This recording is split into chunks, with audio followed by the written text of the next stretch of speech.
Amy, let me tell you about a magical place that is so exactly designed to be enclosed space, year-round fun for the whole family that I bet you already know what I'm going to say before I even say the name. Let's say it together on three. 1, 2, 3.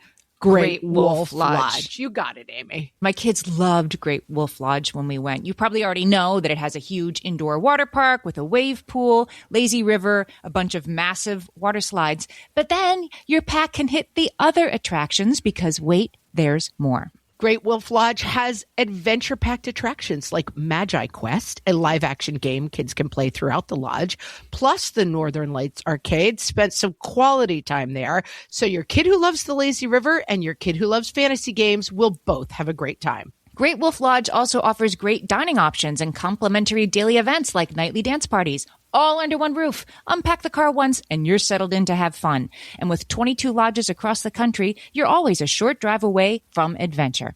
We've both had such great times at Great Wolf Lodge, so bring your pack together at a lodge near you. Learn more at greatwolf.com and strengthen the pack. Hey, everybody. Welcome to Fresh Take from What Fresh Hell, Laughing in the Face of Motherhood. This is Amy. I am so excited today to be talking to Leah Ruppanner, PhD.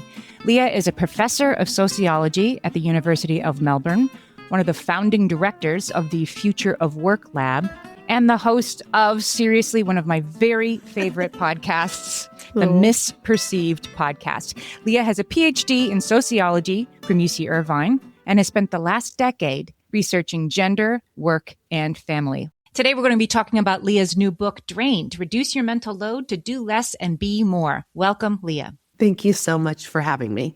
I really have been a fan of your work for so long. I wrote a book that came out last year called Happy to Help that came at women's lives from a very personal, humorous and personal lens. And I talked about your research in an essay that I wrote about multitasking, because I really did go through a lot of my early parenting years thinking, well, it's just how it is. Women are just better at multitasking. And so, oh well, and found your research, which indicated that that was a complete myth. So tell us a little bit about that before we get started. Okay, so one of the biggest myths or traps, like one of the things I'm very much interested in, and I'll tell you that one, then I'll tell you another one that seems to be resonating quite seriously with the world. One of my purposes in this world, I think, as a researcher, is to think about the things that are not true, misperceptions, hence the name of my podcast, and bring research so that as you're working through your lives, you have the best tools, information, research, and empirics.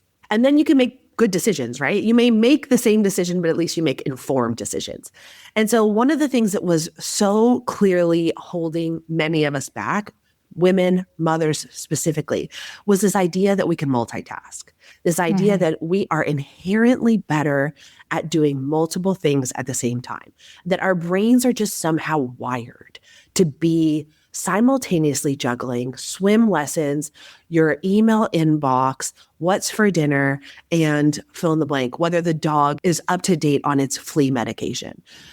The research just doesn't show this. The research shows that actually no one, I'll say this again for those of you who need to hear it in the back forcefully, no one is good at multitasking. Our brains are terrible at multitasking. We cannot simultaneously do two things at once. Now, some of the audience members are going to be like, okay, but can't you walk and chew gum? Yes, fine. I understand. Thank you very much. Yes. Some things that are really rote, you can do simultaneously, like if you're driving and you're listening to music. But actually, when you try to concentrate on two things, or if you've ever been driving and you're like blah, blah, blahing to your friend, and then you miss your exit, it shows you that your brain is focused on something else at that moment in time.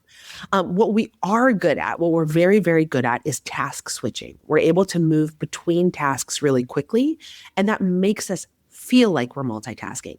Now, here's the thing I want the mothers and the women in the audience to hear, and also the dads and the men in the audience to hear, is that we've been sold this big fat lie that women are just inherently better at multitasking, right? And when I would do my interviews, a lot of mothers would say like, no, but I'm really good at this. I'm good at doing everything at once. And the answer is you are, but you're not doing it because you're inherently a better multitasker. You're doing it because you're doing the work. And there's a consequence for that. There's a consequence in terms of your cognitive functioning, right? Like imagine if you're splitting your brain across 85 different things all at once. That is overwhelming. That is sucking up some of your cognitive energy. And this is at the expense of your mental load. I know we'll talk about the mental load in a minute, but this is at the expense of your mental load. So this myth of multitasking is really, really problematic. It's just not true. And I think once we banish that myth, if we say, wait, that's actually a lie, we can start to say everyone's terrible with multitasking. And then we can start to see the work as the work and the rest, recovery, time for relaxation as so critical for someone who is burning through multiple things in their brain. We've talked a lot on this podcast about the mental load and have had other guests talking about it. And in your new book, Drained, you talk about the mental load. That's what it's about. But you argue it's one of these terms that has quickly gone from, I've never heard that before, to, yeah, I know what that is. It's when you have to remember everything. But you argue in the book that we're actually only seeing part of the elephant. So explain that to us. Okay, absolutely. So there's a couple key points I make in the book. The first is based on a research article that we wrote in 2022, I think. I made that up. Don't fact check me. With myself, Liz Dean, and Brendan Churchill at the University of Melbourne. And one of the things we talked about is like, what we got wrong about the mental load is we think about it as the thinking work we do to keep our family and life functioning. That's one piece of it, but it is actually the emotional thinking work we do. It is not just thinking work, but it is emotional. And that is what makes it the mental load. And so let me give you an example. Let's say you are there in your house and you're thinking about whether there are enough diapers for your baby. A simple cognitive thinking would be, there's not enough diapers. We need to make sure we get diapers. And then you put them on the list and whoever buys the diapers, it's done. That is straightforward thinking. Often for us, the mental load, because it's tied to the people we love the most, it's emotional thinking work tied to our core people, including ourselves and our dreams and ambitions. The mental load goes something like this. Are there enough diapers? I don't think I have enough. God, how come I couldn't remember to do that? Am I overwhelmed? I'm a terrible mother. But actually, I'm a terrible, terrible mother. Who would forget diapers? That's so critical. Now, what if the baby wakes up in the middle of the night and there isn't enough diapers? And then she's crying, but she's been crying a lot lately. Does she have colic, or am I not stimulating her brain enough during the day? And if I don't stimulate her brain enough during the day, will she be actually prepared for college?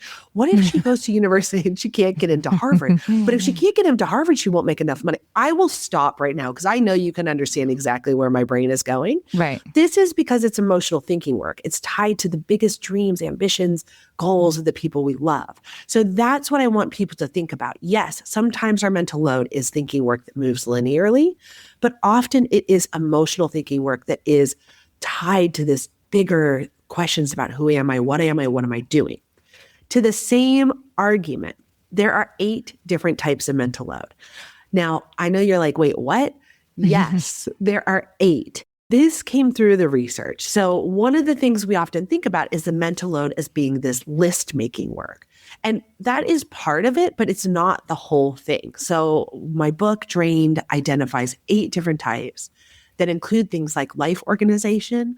That's kind of the more traditional way we think of the mental load, but it is staying on top of the planning and tasks. But really, that's just one type, right? One type. That's one thing you're carrying. That's a one. And it's kind of, I think, if you're doing more work than your male partner, if you're married to a man or you're with a man, and they say like, but I buy the dog food, they are taking part in maybe that one part of mental load, right? It's not that they're not participating. It's that everybody thinks that there's only one sort of it to be doing. But get ready, there's 7 more types. Because that's really interesting. That is actually so interesting you're saying that, because I think we've trained people to think of the mental load as just being this like tracking, right? Like that's what you're like, tracking of who needs to be where and what needs to be done. And yes, it is. That's one part. And you're right that often the men are thinking about like, well, I'm remembering to pick them up for school, or I've bought the dog food. And Alison Damager in her book talks about like the men are doing more of the executing work. Like they're much more likely to do the executing piece of the mental load. But there's a whole other cycle around it. You know, there's 7 different stages. So if men are only doing like a couple of the stages and a couple of the types, it leaves the rest to mothers. That's right. And I mean, better that than nothing. But what is then left to mothers is this idea that the rest of it is just extra. The rest of it is just stuff you're choosing to make more complicated. Who cares what she wears for Halloween, right? Who cares what we serve my mother-in-law when she comes over for dinner? Who cares that you're making too big a deal out of it and all of this extra stress is optional? We have a sociologist here to tell us that those are lies. Those are lies. This is 100% a reverse gaslight. Get ready.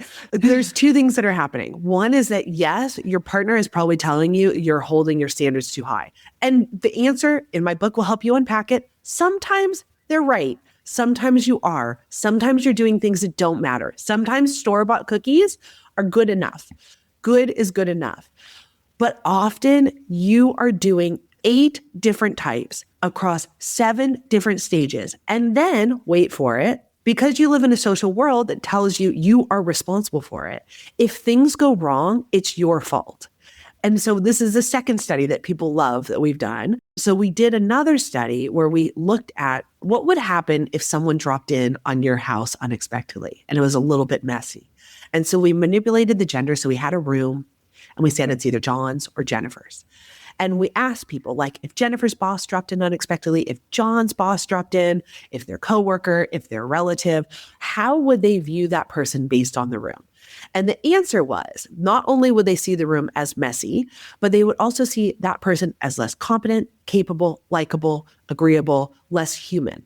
And so when women say to men or to the world, yes, but if I drop this and it doesn't look the way I'm expected it to look, my parenting, my home, my children, all of it, my physical body, yes, people are going to judge me. Yes, people are going to not just judge me as less, they're going to see me as less human, less competent, and less capable. And so my goal with this book is to say to you all, you're not making it up. You are not fabricating all of this, right? It is social norms and social pressure for you to do it a certain way.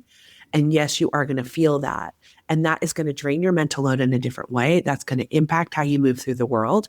And that's going to impact the pressure. Now, before you get like crazy depressed about this, once we see it, we can decide whether we participate in it.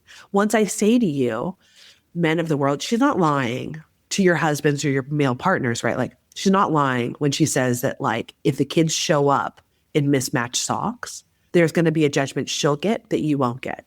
That's true. But we also get to decide whether we care. And we also get to decide whether we're going to hold each other to account. And that's the power. Holding other women to account, like you shouldn't feel bad that your kid doesn't have their permission slip signed. Exactly. Less judgment, more community. I'll just give you one little example. I was at a conference last week with all these wonderful people talking about the mental load.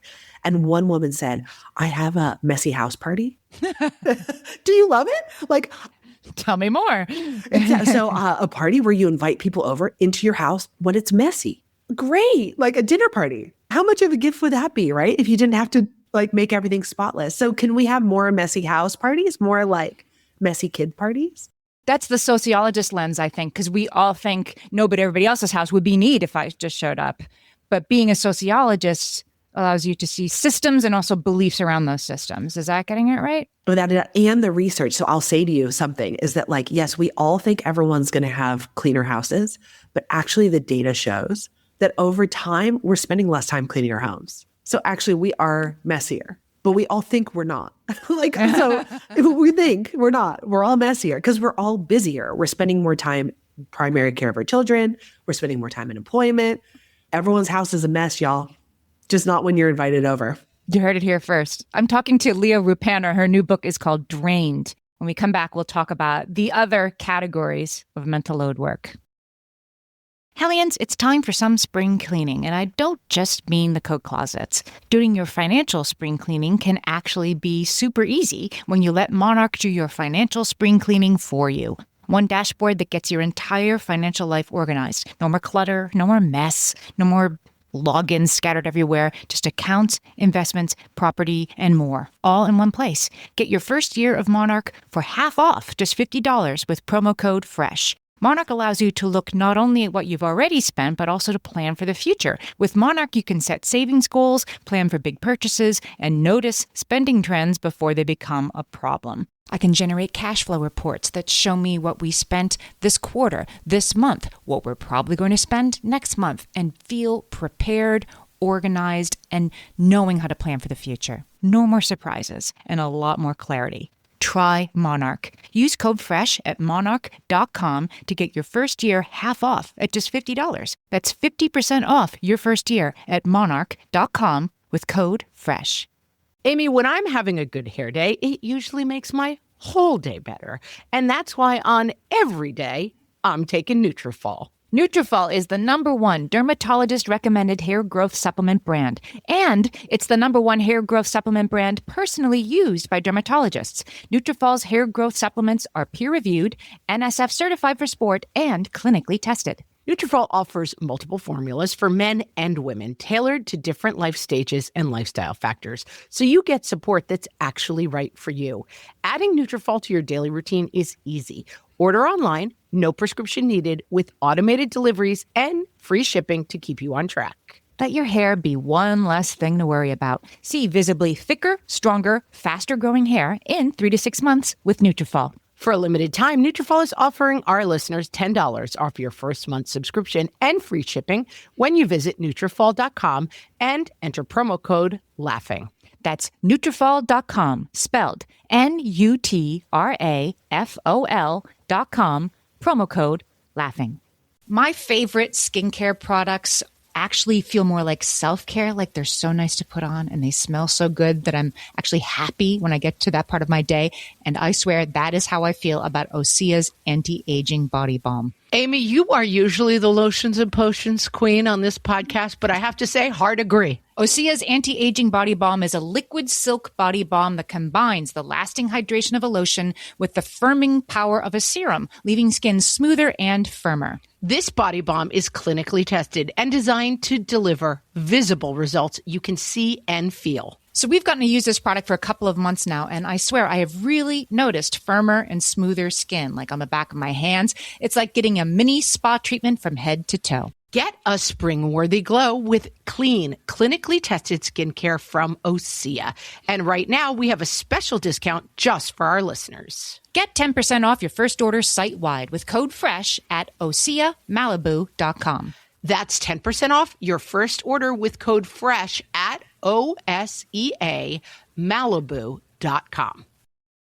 So, Leah, we started talking about this in the first segment, but I wanted to go through and understand each of these different 8 categories of mental load work. So the first is life organization, which, as you said, is how many of us understand the mental load to be lists and lists, nothing but lists. And then the understanding kind of stops there. Just help me with some of the stuff on the list, and that's the mental load. But there's a lot more to it. So let's go through the other categories. Next one is emotional support, which, as you point out, is very hard work, and it is often impossible for moms to delegate.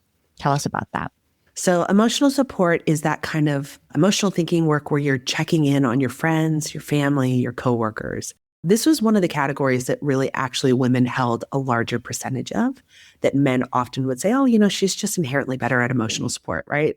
And let's be honest, she might be, but that's because she's doing the work, right? And has to practice and all of the things. That is not just by luck.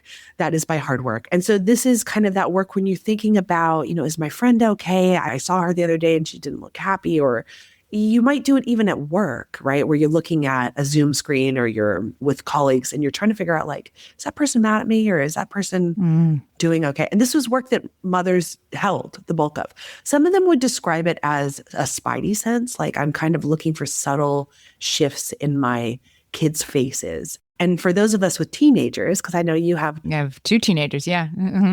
This is the emotional support work that might become heavier.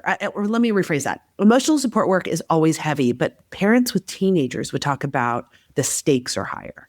That actually the emotional support work is more critical because the things that our children are facing in their teen years, bullying at school, social media, sexuality, all of that becomes higher stakes, mental health issues. And they would talk a lot about that shift So I'm just a little curious, does that resonate? For sure. And it's unpredictable. It isn't like, I can say to my teenagers, like, Tuesday night, let's have a real sit down with a mug of tea, because they might not be in any mood to talk to me, right? But then Wednesday morning, I'm planning on running out the door and they're crying about something. It can be you're needed, and it's you that's needed, and it's important, and it's unpredictable. Absolutely. One of the women who's featured in the book talks about, like, I come home from work and I've had a whole day of work and my kid is waiting there to tell me about everything that's happened in my day. And it's a gift. It's a gift. It is. And it's a mental load. That's absolutely true. All right. The next one is relationship hygiene, which is, I guess, a sort of more standard maintenance version of the above, right? Making sure everybody's good with everybody.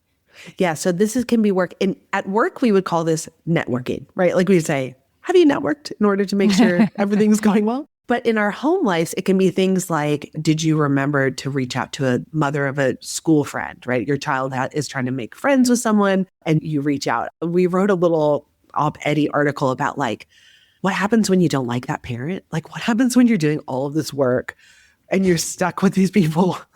I mean, I feel like anyone listening can have this moment, right? Like, where you're doing the relationship. The kids are perfect, right? The kids are so perfect for each other, right? And then you're stuck with the relationship hygiene of some sort of parent that you're like, I do not like you.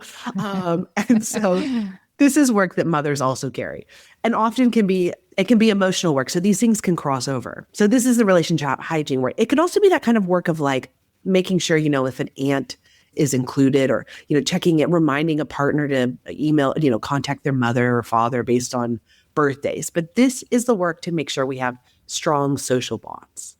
You use an example in the book. I forget all the details, but it was the male in the relationship said, well, I have a lot going on right now because my dad has a heart issue and that's very stressful for him and for my mother. And so I've been putting a lot of time in on that. But then when you scratch the surface, it was the female partner who had been saying for 6 months, something's up with your dad, he's short of breath. And she had been writing it, organizing, and then getting him to do it because it's his parents. But there was still the mental load and the work for the woman that it isn't that she had a problem doing it, it's that it's not visible always to the other partner. Mm-hmm. And there's one of the things I talk about, I'm asking you to do in the book, is to start thinking about, like, when is your mental load spent in small little drips and when is it spent in big, large costs? And this example you give was one of those ones where she was talking about, like, I was doing the little bit of checking in, the little bit of calling, the little bit of reminding, the little bit of pinging. And then all of a sudden the big thing happened, right? Which was he was very unwell and had to go in and have a surgery and serious medical condition. And so this work can be tiny. It can be little, right? It can be 2 seconds in your brain, and it can then be something that takes you to your knees. So thinking about the mental load is this very unique thing where you can be doing something that's small, but it can be weighty. Or you can be doing something that's big and it can be weighty. Or it could be big and it could be not weighty. So trying to think about the cost of it is one of the things I also want you to start thinking about when you think about your mental load. Or it can be weighty and you have to keep that window open, that tab open on your browser because the person that you're trying to get to sign up for the internship or to tell their dad they really should go to the doctor, right? That drip of the action needs to be taken, but you can't force it. But you need to keep an eye on it. I'm going to say one other thing too that maybe is controversial. One of the things I'm working on right now is a little company called Light and Lab. So how do you come in and understand the mental load? How do you come in and take an assessment and see where it is? Start to measure your mental load. And we're talking a lot about the mental load of home and life, right? And family. But you're carrying a mental load to your work too.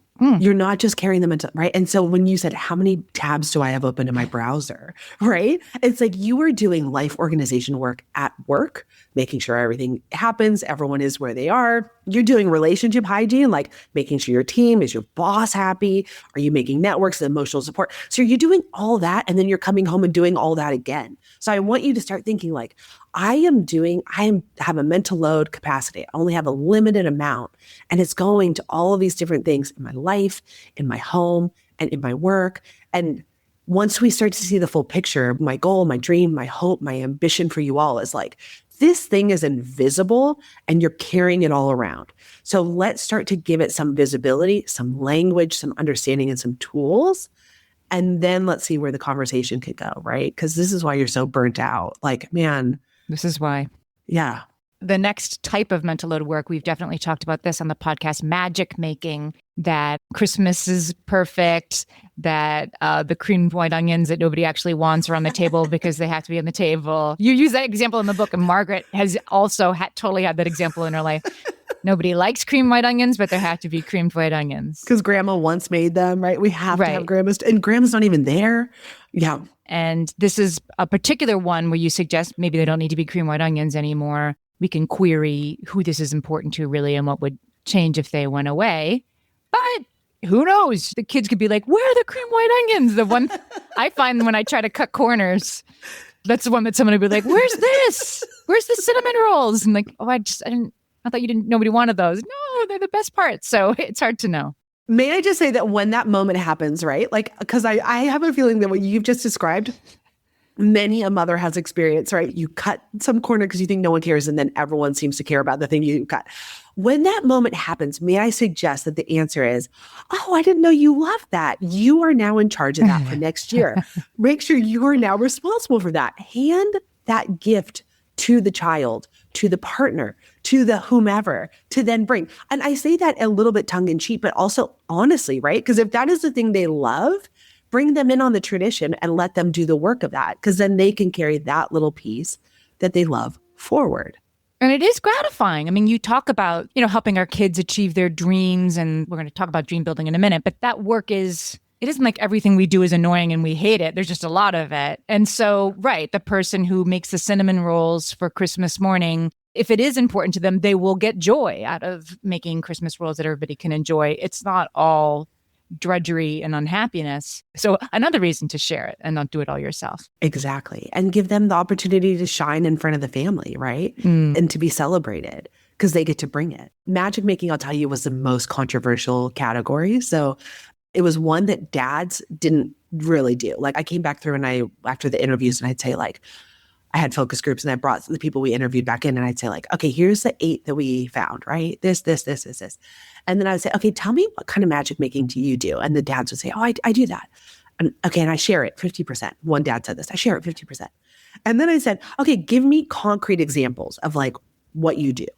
And he said, I'm going to be honest with you. I don't do any of that. Like, once he tried to like think about the concrete example, I feel like I do that. It's like, okay, you're the passenger on that event, right? Like, it's so clear. Like, so you're in the magic making, but you're not doing the magic making. Right. This is one that either women loved it. I love it. I love the holiday season. Like, they would talk about the holiday season. I love creating the magic, or they loathed it. They hated doing it. They felt like an obligation to do it.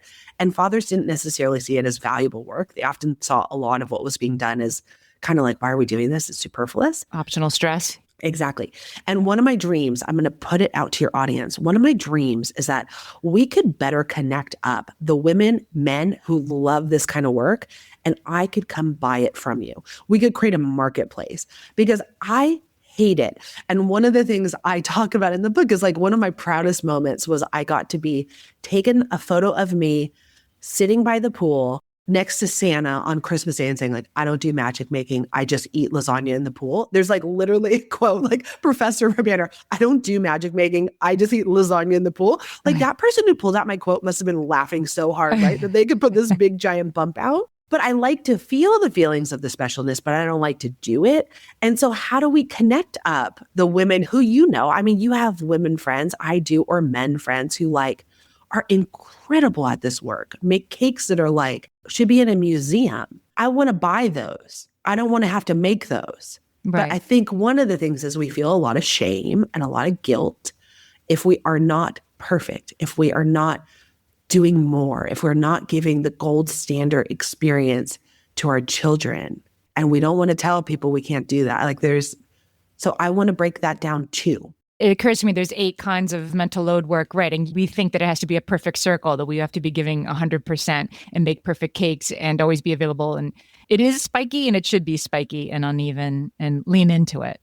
Exactly. And then find the people that, we have an economy for all these things that men do. Like, you can easily find someone who can cut your grass or Right. clean your gutters. But what about finding someone who can, I don't know, make crafts for my kid's birthday party? I'd pay for that, but Etsy. yeah, probably, right? I'm a big Etsy fan. All right, never mind. Etsy. Go to Etsy and feel no guilt. No guilt. The next type of mental load work is dream building. Loved this one. Hadn't thought about this before. Right. The part of the work that we do as the primary caregiver is to make sure everyone close to us is finding the right opportunities to fulfill their passions and ambitions.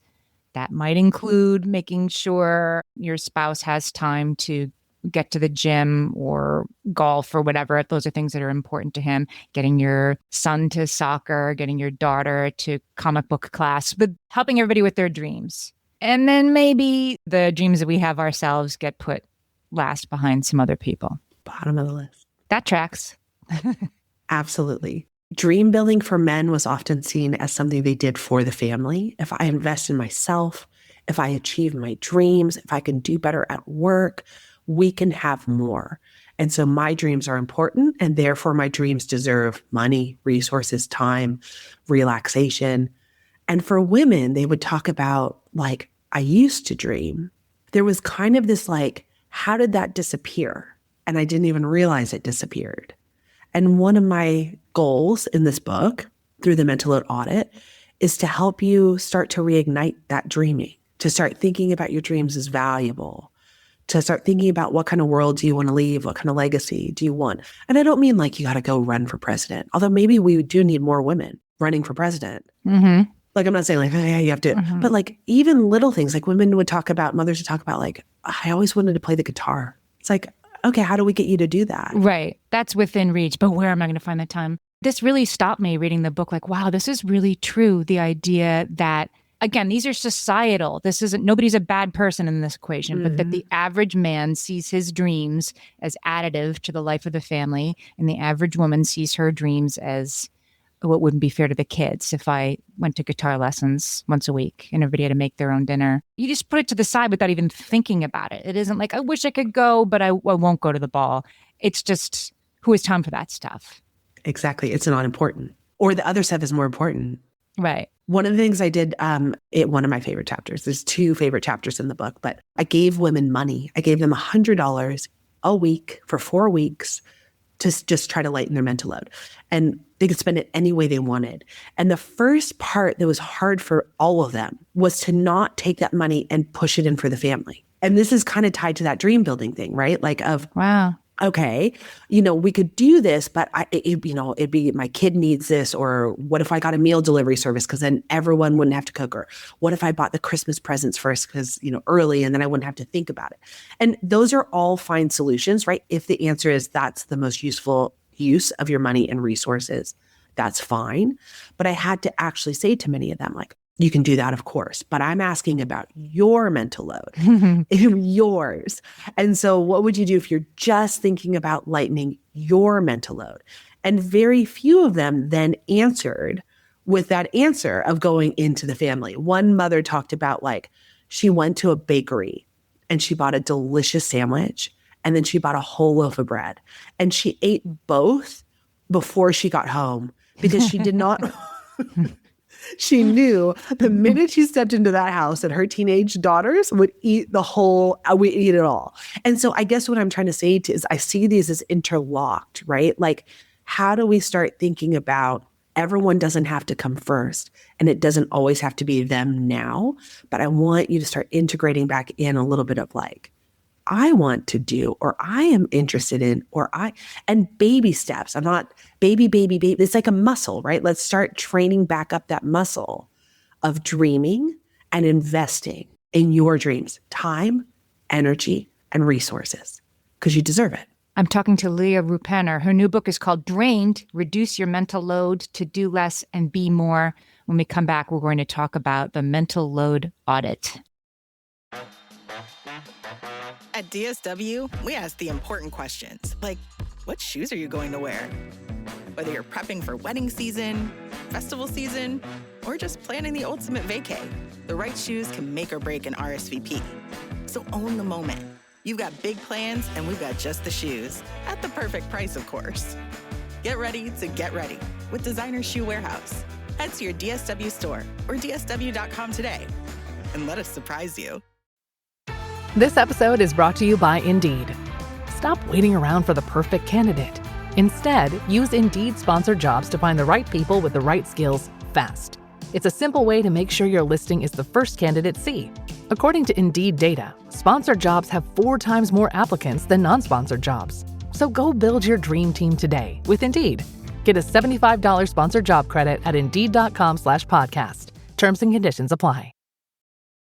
Okay, I'm back with Leah Ruppanner. I wanted to make sure to spend some time talking about the mental load audit, because we definitely, anybody listening to this podcast is like, yep, it's a lot. It's a problem. And what am I going to do about it? And some people might even have your mental load can be particularly spiky. You can have a chronically ill family member, a kid with special needs, right? Something that's not going to be solved by meditating, taking more time for yourself. Right. There are issues.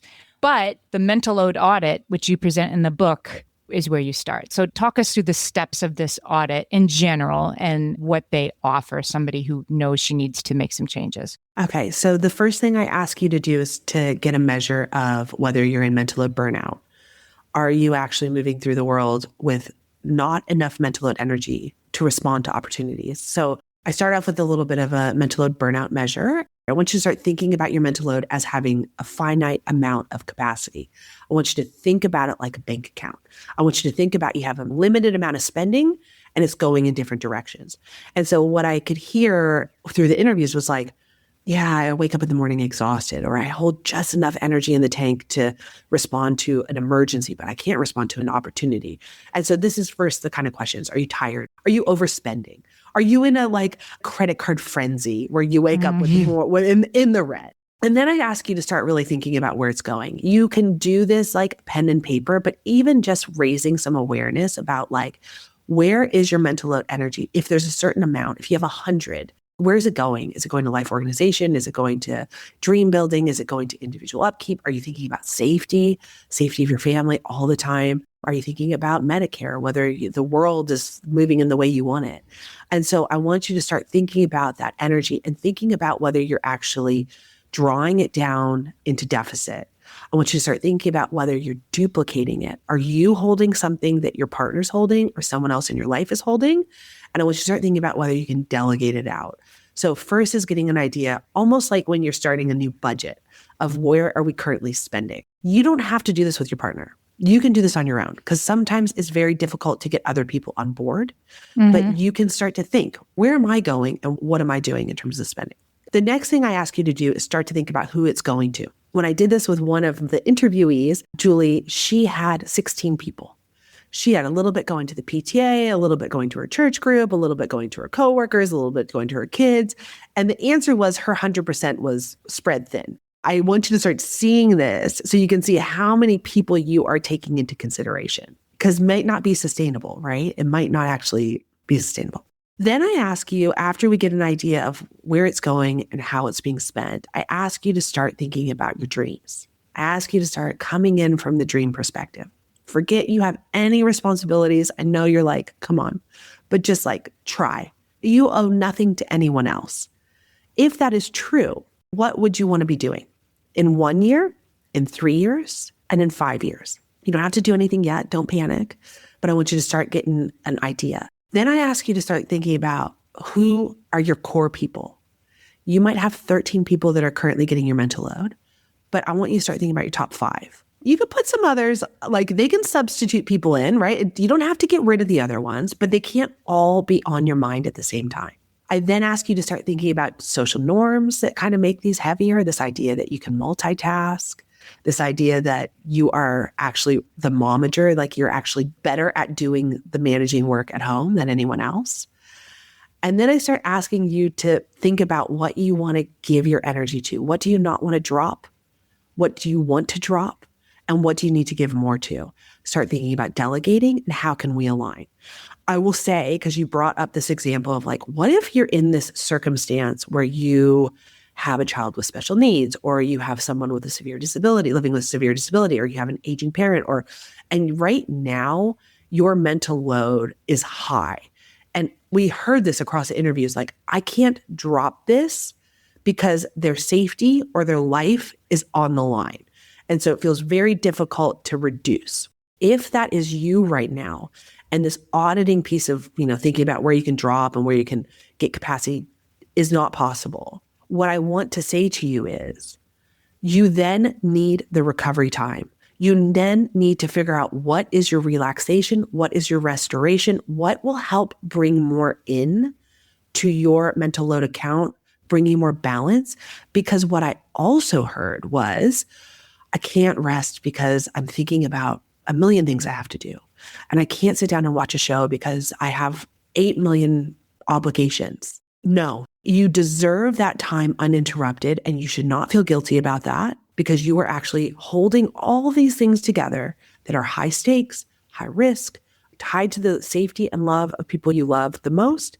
And that time is precious. That time is sacred, and you deserve it. And even more, you need it to replenish, because you are operating at 100%. You're the one who's like charging the card like crazy, right? And you can't. So you need that to recover, to bring some surplus back in. So I want to say those things to you, that this is, the last thing I'll say, it's going to ebb and flow. Your mental load is going to peak and trough and go up and down. And so this is something that you can do perpetually. Like, I'm not saying like do this every single day. I mean, you can, and we have an assessment where you can see where your mental load is at the day. But I want you to think about this as in flux. It's not a set it and forget it. Your mental load this morning might look different than it is in the evening, than it does on the weekend, than it does next month, than it does in a year. And how do we keep that kind of awareness of, okay, here's where it's going, here's where I'm trying to go, here's what I need, and keep those three things aligned. One of my kids works in basketball, and so I know a lot more about basketball than I used to. Anyway, the idea that like even the most MVP doesn't play all the time. You have to sit the best players sometimes so that they're ready when you really need them. And I think it's okay, right, to think of yourself as the MVP and I'm going to sit down. I am not going to host Easter dinner this year because my mom is sick, or because Janie broke her leg, or whatever. That it's okay to sit yourself sometimes. And it's even more important when you're in these seasons that all of us have encountered. Absolutely. I give the example in the book, like, you are the CEO and yet you have no team. You're the CEO and we're like, okay, yeah, you got it. Like, what CEO of a major company is like, I will be in charge of finance and HR and right, everything, and I will never take a break. It's a ridiculous circumstance we've set mothers up for. Yeah, we would recognize that very clearly in a business sense. You can't do that. That's a way to have a company that doesn't grow. Yeah, you'd be like, what? It's all going to fall apart. Like, wait, what do you mean? Or you're going to fall apart. And yet we've told mothers. We've had this social norm that like mother's love is the only love that can sustain it. And you're responsible for making sure that your child has a bright future, right? Like, some mother sitting in Poughkeepsie is like now responsible for like COVID and inflation and making sure her child, right? Like a war, like, okay, well, you better make sure your kid's not affected. Like, ridiculous. What a joke we've done. What a disservice. What a way to set women up for failure and then make them feel like they personally have failed. And then what a disservice we've done to men by saying you're on the outside of this family, when actually they're so critical and there's so much love and joy and gifts that come from being engaged with your family. So it's a disservice to both, but we don't have to do it. Well, you end the book asking the question about what would we create if we had the capacity to do things differently, and we had time to dream and to rest and to think about things, like how different the world could be and how much better. And it doesn't have to be worth it for other people, but I think it's true. It would be better for other people. Can I tell you a little secret? Yeah. I wrote that conclusion, right? Like, I wrote that conclusion, and you've written a book. And so like, I don't know if this is your experience, but like, I don't know, stuff just comes out of you somewhere. I don't know. You like sit down and you start writing and things come out, right? And I wrote that conclusion and I was like, I think this is the right conclusion for this book. And then I sent it to the editor and she was like, and this was before the world became more complicated, of our most recent events, right? Changing political climate, war, all of this. She said, I don't think people are this is not the right conclusion, right? Like, everything's fine. And then what's amazing or terrible or all the things is it's not fine, right? Like, I think all of us are like, none of this is fine. Whatever political affiliation you have, whatever ideology you have, like, I don't think we want to live in a world where, families are bankrupted because their children have cancer. Like, I don't think we want to live in a world where we bomb people around the world, right? Like, I just don't think many women would say, like, this is the world I want to create. That is going to require all of us. Like, that is going to require women specifically, their voices, their energy, their ideas, their dreams, their contributions. And you cannot do that if you're absolutely burnt out by the 8 million mental loads you're carrying. So I guess I'm saying to you, women of the world, we need you. This is my call to action. Like, we need you. We need you to be rested. We need you to be lighter. We need you to have capacity. And it's not selfish. It's actually for all of us. So please, can you do it for all of us? Because we need you out there, especially now. I've been talking to Leah Ruppanner. Her new book is called Drained, Reduce Your Mental Load to Do Less and Be More. I'm going to put the link in the show notes to buy Drained on Bookshop. You can get it wherever you buy books. But Leah, tell our listeners a little bit about the Misperceived podcast, which is, you will love this podcast. I tell them about the podcast. Okay, y'all. Here's the answer. I know you're time pressed and you're time poor. So all I need is 10, 15 minutes of your time just to blab at you. Basically, what I'm doing is I'm helping you understand the research. Everything I talk about is empirically grounded, right? I have been doing this for 20 years. I've published over 75 academic articles, 2 books. I know my stuff. And what I do on the podcast is talk to you about things that you might be hearing, like, can you multitask? Do men get more sex if they do more housework? So I start to unpack that. And I'm telling you more about the mental load, right? Like, what's going on in terms of your mental load. Yes, doom scrolling is actually absorbing your mental load. So knock it off. And so I'm trying to, in very short moments, just blab at you about all the research that I know in my brain.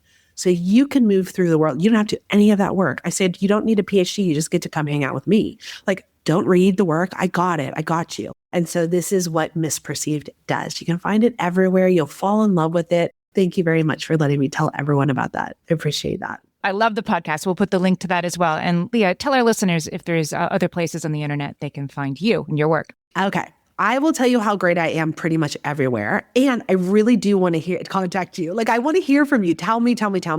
I'm on Instagram. I'm on LinkedIn. I'm on TikTok terribly and Facebook. And you can find me all of those places. I will usually show up in a video, not brushing my hair, just like, I'm like, I have to get this into the world. My daughter's like, Mom, you need to try harder. I'm like, I don't think so. It's working for me. It's like, this is authenticity. Thank you. And also I have, if you go to lightenlab.com, it's a website where I'm helping you understand the 8 different types. There is a free assessment. I don't want your email address. I don't want any of your information. I just want you to start thinking about your mental load, thinking about where it is at today, figuring out how you can start to go, I'm really heavy today on high achieving. I'm really like, and sometimes that's good. These aren't bad things, right? Sometimes that's good. So I want you to start thinking about your mental load, much like you might think about your steps or your blood pressure or your sleep score. I want you to have a thank you. I want you to have a daily mental load score. So you can go, do I need to shift, adjust, or not? And sometimes you don't. You're right on track. But I want you to start having the mental load as being part of your daily regiment so that you can figure out when you need what you need and how you need it. So great. Okay, we'll put the links to everywhere you can find Leah, and Drained, and Misperceived. This was such a pleasure. I loved this book, Leah. Thank you for talking to me today. Thank you for having me.